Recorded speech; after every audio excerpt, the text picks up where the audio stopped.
जी अस्सलाम वालेकुम रहमतुल्लाह। यार आज की वीडियो जो है मोरक्को विजिट वीज़े के बारे में है, ठीक है। क्योंकि मेरे जितने भी सब्सक्राइबर हैं, जितने भी व्यूवर हैं, वो बार बार ये सवाल कर रहे थे कि आप हमें जो है ना मोरक्को के विजिट वीज़े के बारे में बताएं। मोरक्को का विजिट वीज़ा अप्लाई करना चाह रहे हैं आप, तो मैं आपको एक खुशखबरी बताता हूँ कि मोरक्को जो है ना, मोरक्को की जो एम्बेसी है वो बहुत ही अच्छे तरीके से काम करती है। यानी कि उनका काम करने का तरीका बहुत ही ज़बरदस्त है।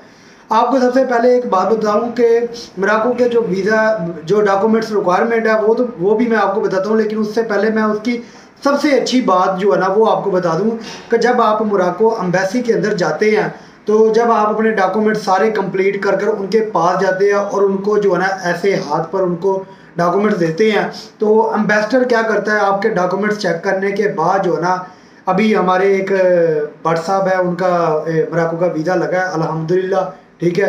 उनका पहले टर्की का लगा था, अब मोरक्को का लग गया। तो ऐसे जब आपने जो है ना हाथ में उनके डॉक्यूमेंट्स देने हैं, ठीक है, उन्होंने डॉक्यूमेंट्स चेक करने हैं। डॉक्यूमेंट्स चेक करने के बाद जो है ना, डॉक्यूमेंट्स चेक कर कर ही उन्होंने आपको बता देना। अगर तो उन्होंने आपको वीज़ा देना हो तो फिर तो वो आपका पासपोर्ट रख लेंगे, आपके डॉक्यूमेंट्स रख लेंगे।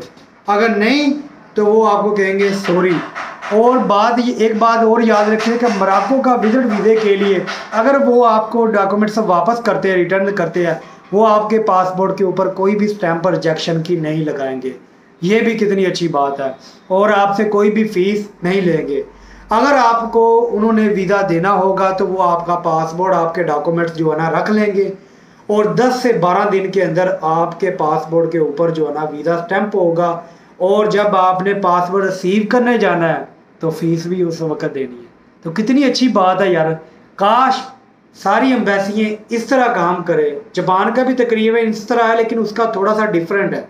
लेकिन उनका ये है कि जो आपने जो है ना पेमेंट बाद में वीज़े की जो है ना पेमेंट नहीं देनी, ठीक है, उनके जापान के वीज़े की। लेकिन इनका तो सारा जो है ना निज़ाम ही इनका अलग है। तो मोरक्को के विजिट वीज़े के लिए जो डॉक्यूमेंट्स रिक्वायरमेंट है, सबसे पहले जो है ना, अगर आप मोरक्को का वीज़ा अप्लाई करना चाह रहे हैं तो मेरी आप सबसे गुजारिश है कि आप जो है ना 1 से 2 कंट्री कम से कम विजिट ज़रूर करें। और अगर आप 1-2 कंट्री विजिट कर लेंगे, उसमें अच्छी कंट्री विजिट करना, मिसाल के तौर पर अगर आपका टर्की का वीज़ा लगा है या आपका साउथ अफ्रीका का वीज़ा लगा है, तो यहाँ आपका मलेशिया या सिंगापुर का वीज़ा लगा, मलेशिया और सिंगापुर के दोनों वीज़े लगे हैं, तो आप फिर जो है ना मोरक्को का विजिट वीज़ा अप्लाई करते हैं तो इंशाल्लाह 100% आपको वीज़ा मिल जाएगा। तो इसके वीज़े के लिए जो डॉक्यूमेंट्स रिक्वायरमेंट है, ठीक है, तो सबसे पहले आपका पासपोर्ट चाहिए, ठीक है, आईडी कार्ड चाहिए और तस्वीरें चाहिए। और इसके बाद जो है ना लास्ट 3 मंथ की, व्हाट्सअप 6 मंथ की लेकर के लास्ट 3 मंथ की जो है ना बैंक स्टेटमेंट चाहिए, ठीक है। तो उन्होंने 3 मंथ की जो है ना निकाल दी थी उसके अंदर से, तो लास्ट 3 मंथ की बैंक स्टेटमेंट दे दी थी। और आपका क्लोजिंग बैलेंस जो है ना वो कम से कम 11 से 12 लाख होना चाहिए, ठीक है। तो 10 लाख होगा फिर भी चलेगा, लेकिन 11 लाख से ऊपर आपकी अमाउंट क्लोजिंग बैलेंस होना चाहिए।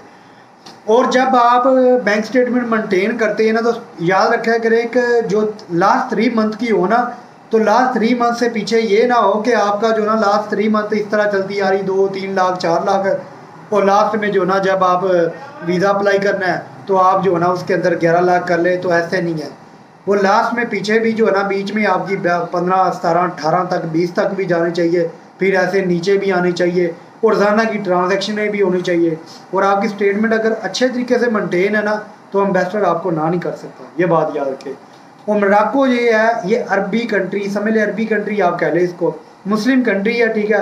आपको 2-2 किलोमीटर के ऊपर जो है मस्जिदें मिलेंगी, ठीक है, आसपास मस्जिदें मिलेंगी और हलाल फूड मिलेगा। यानी कि अगर ट्रैवलिंग की बात करें ना, का जो हमारे भाई जितने भी यूरोप के अंदर रहते हैं, ठीक है, यूके और शेंजन के अंदर रहते हैं, तो वो मोरक्को का विज़िट करना बहुत अच्छा समझते हैं, यानी कि उसको पसंद करते हैं। मेरा एक दोस्त है, वो तकरीबन जो है ना 5-4 मंथ बाद जो है ना ज़रूर मोरक्को जाता है। वो कहता है कि तो मोरक्को के फूड बहुत अच्छा है, एक हलाल फूड है, यानी कि हमें किसी किस्म की टेंशन नहीं होती। यूरोप के अंदर आपको पता है कि जब आप होटल के अंदर खाते हैं ना, तो वो उधर ही सूर वगैरह फ्राई, हराम चीज़ें फ्राई होती है, उसी तेल के अंदर दूसरी चीज़ें, इस तरह जो ना थोड़ा सा मुश्किल हो जाता है। तो इसलिए जो ना, जो अगर आप पाकिस्तानी होटल में खाते हैं तो फिर थोड़ा सा अलग होती है। लेकिन मोरक्को का ये है। उम्मीद है कि आपको सारी समझ आ गई होगी। और जो भाई अप्लाई करना चाह रहे हैं, तो जो मुझसे कोई मशवरा भी लेगा तो मैं भी उनका अप्लाई करवा दूँगा। बाकी जिस तरह आपको बेहतर लगता है, अपना ख्याल रखें, दुआ में याद रखें। अस्सलाम वालेकुम रहमतुल्लाह।